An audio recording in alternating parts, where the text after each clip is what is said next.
Hello! పిల్లలు, మనవలు వచ్చి కూర్చోండి. మళ్ళీ మనం భట్టి విక్రమార్కుడి కథలు చెప్పుకుందాం. ఇలాగా పట్టు వదలకుండా విక్రమార్కుడు మళ్ళా మోదుగు చెట్టు ఎక్కేశాడు. ఎక్కేసి బేతాళుల్ని తాళ్ళతోటి కట్టాడు. కట్టి భుజానేసుకుని మళ్ళీ మౌనంగా నడుస్తున్నాడు. నడుస్తూ ఉంటే అప్పుడు శవంలోంచి బేతాళుడు లేచాడు. లేచి, "విక్రమార్క మహారాజా!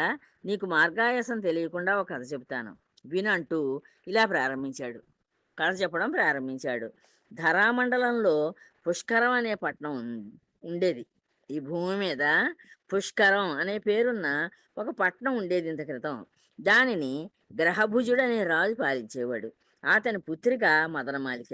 ఆమెకి ఈడు రాగానే రాజు ఏం చేశాడు, సకల విద్యా ప్రవీణుడు, అన్ని విద్యల్లోనూ ప్రావీణ్యం ఉండాలి. అలాంటి రాజకుమారుడికి ఇచ్చి వివాహం చేస్తాను నా కుమార్తెనని చెప్పి ప్రకటించాడు. అది తెలిసి ఎందరో రాజకుమారులు వచ్చారు. వచ్చి తమ విద్యా నైపుణ్యాలను ప్రదర్శించారు. కానీ గ్రహభుజుడికి సంతృప్తికరంగా ఎవరు వాళ్ళ విద్యల్ని ప్రదర్శించలేకపోయారు. దాంతోటి పుత్రికనివ్వడానికి అంగీకరించలేదు. ఎవ్వళ్ళకి ఇవ్వడానికి కూడా ఆయన ఇష్టపడలేదు. చివరికి శ్రీపుర అధిపతి కుమారుడు మణిమంతుడు వచ్చి తన పాండిత్యం చూపాక రాజు సంతోషించాడు. సంతోషించి తన అమ్మాయికిచ్చి తన్ తన అమ్మాయికిచ్చి వివాహం చేశాడు. అతనితోటి వివాహం చేశాడు. కూతురికి, అల్లుడికి అనేక బహుమతులు ఇచ్చి అత్తారింటికి పంపించాడు. కూతురికి అనేక బహుమతులు ఇచ్చాడు. ఇచ్చి అత్తారింటికి ఆ అమ్మాయిని పంపించాడు. అల్లుడితో సహా అల్లుడు కూతుర్ని పంపించేశాడు. ఒకనాడు మణిమంతుడు, మదనమాలిక మంచం మీద పడుకుని సరదాగా మాట్లాడుకుంటూ ఉంటే ఆ మంచం కింద చీమల బారు కట్టి వస్తూ మంచానికి కొంచెం దూరంలో ఆగిపోయాయి. అలా బారు కట్టి వస్తుంది. అయి ఓ దాని వెనకాల ఒకటి చీమలు. వస్తూ కొంచెం దూరం వచ్చి అక్కడ ఆగిపోయాయట. ఆగిపోయేసరికి ఎందుకు ఆగిపోయారు అని వెనుక చీమలు ముందుకు ముందు వాటిని అడిగాయి. ముందెడుతున్న చీమలు ఆగిపోయాయి. ఆగిపోయేసరికి ఆ బారంతా ఆగిపోయింది. ఆ వెనకాల పెడుతున్న చీమలు అవి అడిగాయట ముందు వాటిని. ఎందుకు ఆగిపోయారటి ముందుకెళ్ళకుండాను అని అడిగాయి. ఇక్కడ రాజకుమార దంపతులు ఏకశయ్య మీద ఉన్నారు. ఇక్కడ వాళ్ళిద్దరూ కూడా ఏకశయ్య మీద పడుకుని ఉన్నారు ఓ మంచం మీద. వారి మధ్య నుంచి వెళ్ళడం ధర్మ విరుద్ధం అని ఆగిపోయాం. వాటికి కూడా ధర్మం తెలుసుదన్నమాట. ఈ వారి మధ్యలోంచి మనం వెళ్ళకూడదు. ఇవి మంచం కింద నుంచే పెడుతున్నాయి. అయినా సరే పైన వాళ్ళిద్దరూ మంచం మీద పడుకుని ఉన్నారు. వాళ్ళ మధ్యలోంచి వెళ్ళకూడదని చెప్పి ఆగిపోయాము అని చెప్పేయట ఆ ముందు వెళ్ళే చీమలు. అలా అయితే ఆ మంచాన్నెత్తి అవతల పెట్టి మనం పోకూడదా? వెనుక చీమలు అడిగేయట. అలాగని ఆ మంచాన్నెత్తి పక్కకి పెట్టేద్దాం అందరం కలిసి. పక్కకి పెట్టేసి మనం వెళ్ళిపోదాం. అలా వెళ్ళకూడదా అని అడిగేయట. అలా చెయ్యొచ్చు కానీ మర్యాద ఉండాలి కదా అన్నాయి ముందు చీమలు. అలా చెయ్యొచ్చు. ఆ మంచాన్ని ఎత్తేసి పక్కకెట్టేసి మనం వెళ్ళిపోవచ్చు. కానీ మర్యాద ఉండాలి కదా! వాళ్ళు పైనుండి పడుకుని ఉన్నారు. వాళ్ళు చూస్తూ ఉండగా మనం ఆ మంచాన్ని అలా కదపకూడదు కదా! మర్యాదగా ఉండాలి కదా! అన్నాయట ఆ ముందు చీమలు. ఈ సంభాషణ వింటూ ఉన్న మణిమంతుడికి సర్వప్రాణుల భాషలు తెలుసు కనుక వాటి మాటలు వింతగా తోచి ఫక్కున నవ్వాడు. ఈ రాజకుమారుడికి అన్ని భాషలు వచ్చుట. అన్ని జంతువులు ఏమేం మాట్లాడుకుంటాయో ఆ మాటలన్నీ అర్థం అవుతాయట ఈయనకి. అర్థం అవడం చేత, ఆ చీమల భాష రావడం చేత ఆ మాటలు అర్థం చేసుకుని పక్కున నవ్వాట. ఎందుకు నవ్వుతారు? నా మాటల్లో నవ్వు తెచ్చింది ఏమేమీ లేదే అంది మదనమాలిక. ఆయన భార్య అడిగిందనమాట. నువ్వెందుకు అలా నవ్వుతున్నావు? నేనేమో అంత నవ్వొచ్చి మాట ఏం మాట్లాడలేదు కదా అని చెప్పి ఆ భర్తను అడిగిందిట. నేను నవ్వింది నీ మాటలకు కాదు, కారణం వేరు. ఈయన చెప్తున్నాడనమాట ఈ పెళ్ళికొడుకు. నేను నవ్వింది నీ మాటలకేం నవ్వలేదు నేను. నాకు వేరే కారణం ఉంది. అది పరమ రహస్యం. అది రహస్యం, అది చెప్పకూడదు. నాకు చెప్పడానికే నేను బయట పెట్టను కదా! హ్మ్. మీకు నా మీద నిజంగా ప్రేముంటే ఆ కారణం చెప్పండి అని అడిగింది. నీకు నా మీద గనక ప్రేముంటే ఆ కారణం ఏమిటో చెప్పు అని అడిగింది. అప్పుడు దా కాన్ అప్పుడు కానీ మీ ప్రేమను నమ్మను. అందామె మొండిగా. ఆ అమ్మాయి మొండిగా మాట్లాడింది. "మీరు చెప్పకపోతే నేను మీ ప్రేమను నమ్మను. నా మీద మీకు ప్రేమ లేనట్లే" అంది. "అందుకలా ఎందుకలా అంటావు? ప్రేమకి, ఈ రహస్యానికి సంబంధం ఏమిటి? ఆ రహస్యం ఇతరులకి చెబితే నాకు మరణం సంభవిస్తుంది." ఈ పిల్లాడు చెప్పాడనమాట. "అది ఎవళ్ళకి చెప్పకూడదు. అది రహస్యం. ఆ రహస్యాన్ని గనక నేను చెప్పానంటే నాకు మరణం వస్తుంది. అందుకోసానని చెప్పటం లేదు" అని చెప్పాడు. "అంచేత దాన్ని అడగకు. నన్నడక్కు" అని చెప్పాడు. అన్నాడతను. ఎలాగైనా ఆ రహస్యం తెలుసుకోవాలనే పట్టుదల పెంచుకున్న మదనమాలిక ఎంత చిత్రంగా మాట్లాడతారు. ఒక మాట చెబితేనే మరణం వచ్చేస్తుందా? ఎందుకు నన్ను మరపించాలని చూస్తావు? ఆ రహస్యం ఏమిటో చెప్పు. వింటేనే గాని నాకు తృప్తి కలగదు అని చెప్పి పట్టుబట్టుకు కూర్చుంది ఈ భార్య. రాజు కూతురు. "నువ్వు మరణించినా సరే అదేమిటో చెప్పు" అని పట్టుబట్టిందామె. "నువ్వు చచ్చిపోయినా పర్వాలేదు. అంతేనే గాని నువ్వు చెప్పకపోతే నేను ఒప్పుకోను" అని కొంతమంది మొండివాళ్ళుంటారు. ఆ మొండివాళ్ళకి ఏం చెప్పినా గాని వాళ్ళకి అర్థం కాదు. అదొక మొద్దు స్వరూపాలనమాట. లేకపోతే భర్త కొత్తగా పెళ్లి చేసుకున్నారు. చక్కగా ఆ మాట రహస్యమైన మాట అది చెప్పకూడదు. చెప్తే నేను చచ్చిపోతానని అతనంటుంటే, "నువ్వు చచ్చిపోయినా పర్వాలేదు నాకు ఆ మాట చెప్పంటోంది." నాకు జంతువుల భాష తెలుసు. నాకు ఈ భూమి మీద ఉన్న జంతువులన్నీ ఏం ఏం మాట్లాడుకుంటాయో ఆ భాష నాకు అర్థమవుతుంది. చీమల మాటలు విని నవ్వాను. ఆ చీమలు చెప్పుకుంటున్నాయి. అవి విని నవ్వాను నేను. అది బయటగా పెడితే మరణిస్తాను. ఆ చెప్పిన మాటలేమిటో బయట పెట్టాననుకో నేను చచ్చిపోతాను. అది గురుశాపం. నా గురువుగారు అలా శపించాడు నన్ను. అంచేత ఒత్తిడి చెయ్యకు.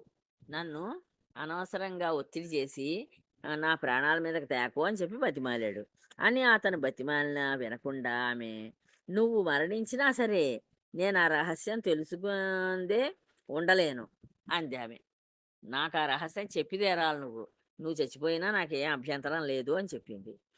మణిమంతుడు విధి లేక కాటిలో తనకి చితి పేర్పించి భార్యతో అక్కడికి వెళ్ళి తాను చితి మీద పడుకుని చీమల సంభాషణ చెప్పబోతూ ఉంటే ఇతనేం చేశాడు ఈ రాజకుమారుడు, ఇంక ఇది మొండిపోయిన కదా! ఈ మొండిపోయినకి ఎలాగా వెందో ఎలాగ చెప్పి తీరవలసిందే. చచ్చిపోవడం ఖాయం. శాపం ఉంది గనక. అందుకని శ్మశాన వాటికెళ్ళిపోయాట. వెళ్ళిపోయి అక్కడ ఒక ఆహ్, హ్మ్, తను ఆ కాటి మీద పడుకుందుకు వీలుగా చితి పేర్పించేసుకున్నాడు. చితి పేర్పించుకొని భార్యతోటి అక్కడికి వెళ్ళిపోయాడు. వెళ్ళిపోయి ఆ చితి మీద పడుకున్నాడు. పడుకుని చీమల సంభాషణ చెప్దాం అనుకుంటున్నాడు ఈ భార్యకి. దగ్గరలోని పాడుపడిన బావి వద్ద మగ పొట్టేలు ఆడగొర్రెను కలియబోగా అక్కడ ఒక పాడుపడిపోయిన నుయ్యుంది. ఆ నూతి దగ్గర ఒక పొట్టేలు, మగ పొట్టేలు. అంటే అది కూడా ఒక గొర్రె, మగ గొర్రె అన్నమాట. ఆడగొర్రెని కలుద్దాం అనుకుంది. కలుద్దాం అనుకుంటే, "ఏం దగ్గరకొస్తున్నావు? నీ కోరిక నేను ఒప్పుకోను" అంది ఆడగొర్రె. "నీ కోరికను నేనేం ఒప్పుకోనులే. పో ఎందుకిలా దగ్గరకొస్తున్నావు" అని చెప్పి ఈ మొ ఆడగొర్రె మగ గొర్రెతోటి అందిట. ఎందుకని అడిగింది పొట్టేలు. "ఎందుకు ఒప్పుకోవు నువ్వు" అని అడిగింది ఈ మగ గొర్రె. "నీకు నా మీద మునపట్లా ప్రేమ లేదని నా బుద్ధికి తోచింది." నేను ఆలోచిస్తే నా బుద్ధికి తోచింది గదా! నువ్వు మునపట్లా నన్ను ప్రేమతో చూసుకోవటం లేదు అనిపించింది. నిజంగా నీకంత ప్రేమే ఉంటే, ఆ పాడు బావి మీద పెరిగిన మృదువైన గరికెను తెచ్చి ఇయ్యి. ఆ పాడు బావి ఉందే అక్కడ, ఆ బావి పై వంచ మీద చక్కగా మృదువుగా ఉంది. మెత్తగా ఉంది. లేత గరిక. ఆ గరికెను తెచ్చి నాకియ్యి. ఇస్తే అప్పుడు నీకు నా మీద ప్రేముందని నమ్మి, నీ కోరికకి లొంగుతాను అంది. అప్పుడు అలా గనక నాకు తెచ్చిచ్చావంటే నేను కోరుకున్న ఆ గరికని, నీకు నా మీద ప్రేముందని నేను నమ్ముతాను అని చెప్పింది. అందుకు ఆ పొట్టేలు ఆ గరిక బావి మీద ఆ గరిక ఆ బావి మీద ఉంది. అప్పుడు ఆ పొట్టేలందనమాట. "ఆ గరిక ఎక్కడుందో తెలుసా నీకు? నూతి మీద ఉంది. ఆ పాడు పడిపోయిన నూతి మీద. దాని కోసం వెళితే బావిలో పడి చస్తాను. ఆ గరిక కోసం అని వెళ్ళాననుకో, ఆ బావిలో పడిపోతాను నేను కాలు జారిపోయి. పడిపోయి చచ్చిపోతాను. నీ షరతు మంచిది కాదు అంది. నువ్వు నీ కోరిక మంచిది కాదు పొమ్మంది ఆ పొట్టేలు. ఏమిటి? నా కోరిక తీర్చడం కంటే నీ ప్రాణం గొప్పదా? చస్తే చావు. ఆ గరికి తెచ్చి ఇవ్వక తప్పదు. అదిగో అటు చూడు, భార్యకి చెప్పకూడని నిజం చెప్పి చావటానికి ఆ రాజకుమారుడు సిద్ధంగా ఉన్నాడు. అప్పుడు వీళ్ళని చూపిస్తోందనమాట ఆ గొర్రె. అదిగో చూడు, అక్కడ చెప్పకూడని నిజం చెప్పేస్తున్నాడు ఆ రాజకుమారుడు ఆ భార్యకి. చెప్దామని ప్రయత్నిస్తున్నాడు. అలా చెప్పి తన ప్రాణాల మీదకి తెచ్చుకుంటున్నాడు. అంతకంటే నువ్వు గొప్పవాడివేమిటి? నువ్వు వెళ్ళి ఆ గరికి తీసుకురా. చస్తే చస్తావు. చావకుండా తెచ్చావంటే తెస్తావు గరికని అని చెప్పింది ఈ పొట్టేలు. చెప్పేసరికి ఖచ్చితంగా చెప్పేసరికి పొట్టేలు ఈ పొట్టేలు కోపం వచ్చేసిందిట. కోపం వచ్చి, ఓసి దుష్టురాలా, నేను చస్తానన్నా నీ పట్టు వదలవా? నేను చచ్చిపోతానని చెప్తున్నాను ఓ పక్క నుంచి. అది ఆ నూతి మీదకి ఎక్కితే కాలు జారి అందులో పడిపోతాను, చచ్చిపోతానని చెప్తుంటే నువ్వు పట్టేట్టు కూర్చుంటావేంటి ఆ గరికే కావాలని? ఛీ, నీ ముఖం చూడకూడదు. నువ్వు చాలా దుర్మార్గురాల్లా కనిపిస్తున్నావు. అంచేత నీ మొహం చూస్తేనే పాపం. నీతో కలియనంత మాత్రాన నష్టమేమీ లేదు. నేనేం నష్టపోనులే. ప్రాణం ఉంటే నీలాంటి భార్యలను ఎందరినైనా సంపాదించుకుంటాను. నాకసలు ప్రాణం నిలబడిందనుకో, నీలాంటి భార్యలను బోలెడు మందిని నేను సంపాదించుకోగలను. కానీ నేనలా రాజకుమారుడిలా బుద్ధిహీనుడిని కాదు. నేను ఆ రాజకుమారుడు బుద్ధిహీనుడు గనక ఆ భార్య కోరిక తీర్చాలని చెప్పి చితిమి పడుక్కుని నిజం చెప్పబోతున్నాడు. కానీ నేను అలాంటి వాడిని కాదు, బుద్ధిహీనుడిని కాదు. నువ్వు చెప్పినట్లు చెయ్యను అని నిరాకరించింది. నువ్వు చెప్పినట్లు నేనేమీ చెయ్యను అని చెప్పి మగ పొట్టేలు ఈ ఆడగొర్రెతోటి అంది. ఆ సంభాషణ విన్నాడు ఈ మణిమంతుడు. వీడికి అన్ని భాషలు వచ్చును కదా, అన్ని జంతువుల భాషలు వచ్చు. తెలుసు. అవి మాట్లాడుకుంటాను అన్నీ వీడికి అర్థం అవుతాయి. వీడు విన్నాడు ఇవన్నీను. ఈ మణిమంతుడు విని చితి మీద నుంచి లేచాడు పైకి. లేచి, జంతువులే అంత వివేకంతోటి ప్రవర్తిస్తున్నాయి. జంతువులవి. ఆ జంతువులే ఆలోచించి ఏది చెయ్యొచ్చా చేయకూడదా అనే నిర్ణయం చేసుకుని వివేకంతోటి ప్రవర్తిస్తూ ఉంటే, మనిషినైన నేను భార్యకు లోబడిపోయి దాని ఇష్టం తీర్చడం కోసమని ప్రాణం వదలడానికి సిద్ధపడుతున్నాను. దాని ఇష్టం తీర్చాలని చెప్పి నేను నా ప్రాణాలను ఇవ్వడానికి సిద్ధపడిపోతున్నాను అనవసరంగాను అనుకుని అర్థం చేసుకున్నాడు వాడు. ఎంత బుద్ధిహీనత! దీనికి రహస్యం చెప్పడం ఎందుకు? నేను చావడం ఎందుకు? అని నిశ్చయించుకున్నాడు. దీనికి ఎందుకు చెప్పాలి నేను ఆ నిజం అని చెప్పి నిశ్చయించుకున్నాడు. రహస్యం వినాలని తన దగ్గరగా వచ్చి నిల్చున్న భార్యకు, పో, ఆ రహస్యం చెప్పను. పోవే, నీకు నేనే ఆ రహస్యం ఏం చెప్పను అన్నాడు ఈ మణిమంతుడు భార్యతోటి. రహస్యం విందామని చెప్పి దగ్గరగా నిలబడిందనమాట ఆ భార్య. చితి మీద పడుకున్న భర్త చెప్తుంటే వినాలని. అంతేనే గాని, అయ్యో! భర్త చచ్చిపోతాడేమో, కొత్తగా పెళ్లి చేసుకున్న భర్త అని ఆవిడకి ఆ పాటి ఇంగిత జ్ఞానం కూడా లేదు. అని నిశ్చయించుకుని, రహస్యం పో, ఆ రహస్యం చెప్పనన్నాడు. నువ్వు అలిగి నాకు దూరంగా ఉంటానంటే అలాగే ఉండు. నువ్వు అలిగి నా మీద అలిగి దూరంగా ఉంటానంటావా? అలాగే ఉండు నువ్వు. నీలాంటి భార్యలైతే ఎందరైనా వస్తారు.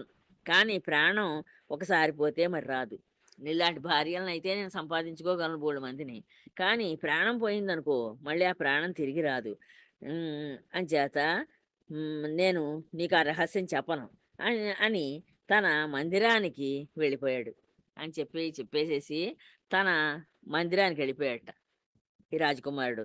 తన పంతం నెరవేరనందుకు చింతిస్తూ మదనమాలిక కూడా వెళ్ళిపోయింది. అయ్యో! నేను ఇంత పంతం పట్టాను. పంతం పట్టినా నా పంతం నెరవేరలేదని చెప్పి అది కూడా బాధపడుతూ ఆ రాజకుమార్తె కూడా వెళ్ళిపోయింది. రాజా, వీరిలో బుద్ధిమంతుడెవరో చెప్పు అని అడిగాడు బేతాళుడు. బేతాళుడు ఈ కథ చెప్పేశాడు. చెప్పేసి, వీళ్ళలో బుద్ధిమంతుడెవడు? ఎవరు బుద్ధి గలవాళ్ళు? ఈ పొట్టేలు బుద్ధిమంతురాలా? లేకపోతే ఈ రాజకుమారుడు బుద్ధిమంతుడా? ఎవరు ఇందులో బుద్ధిమంతులు అని అడిగిందిట. అడిగితే అడిగాడు ఈ బేతాళుడు విక్రమార్క మహారాజుని. జంతువైన తెలివి ఉపయోగించి తన భార్య చెప్పిన ఆ కార్యాన్ని చేయడానికి తిరస్కరించి మానవుడైన రాజకుమారుడికే తెలివి వికసింపజేచేలా చేసిన పొట్టేలే యోగ్యమైన బుద్ధి గలది. అప్పుడు ఈ విక్రమార్క మహారాజ్ చెప్పాడనమాట. ఈ రాజకుమారుడు మనిషై పుట్టి కూడా అతనికి తెలివి లేకుండా భార్య చెప్పమంది కదా అని చెప్పి ఆయన రహస్యాన్ని చెప్పబోయాడు. కానీ ఈ పొట్టేలు "నువ్వు చస్తే చావు, నేను చెప్పను. నేను వెళ్ళను ఆ గడ్డి తేడానికి" అని చెప్పి అది తిరస్కరించింది. వీళ్ళ సంభాషణంతా విన్న రాజకుమారుడికి తెలివొచ్చి అతను తెలివిగా ప్రవర్తించి ఆహ్, అతను బతికాడు మళ్ళీను. అతని జీవితాన్ని అతను నిలబెట్టుకున్నాడు. అంచేత పొట్టేలే యోగ్యమైంది. దాని బు అదే బుద్ధి కలది అని చెప్పాడనమాట. ఈ విక్రమార్కుడు. విక్రమార్కుడికి ఈ విధంగా మౌనభంగం కలిగించేసి, ఈ బేతాళుడు మళ్ళీ తాళ్ళు తెంపేసుకుని చెట్టెక్కేశాడు. రివ్వున చెట్టెక్కేసి, మోదుగ చెట్టు కొమ్మకి తలకిందులుగా వెళ్లాడుతున్నాడు. మళ్ళీ విక్రమార్కుడు ఆయన్ని కిందకి దింపడం కోసానని చెప్పి బయలుదేరి, ఆ మోదుగ చెట్టు దగ్గరికి వెళ్ళాడు. తర్వాత కథ తర్వాత చెప్పుకుందాం అమ్మా. ఉంటాను. జై శ్రీరామ్.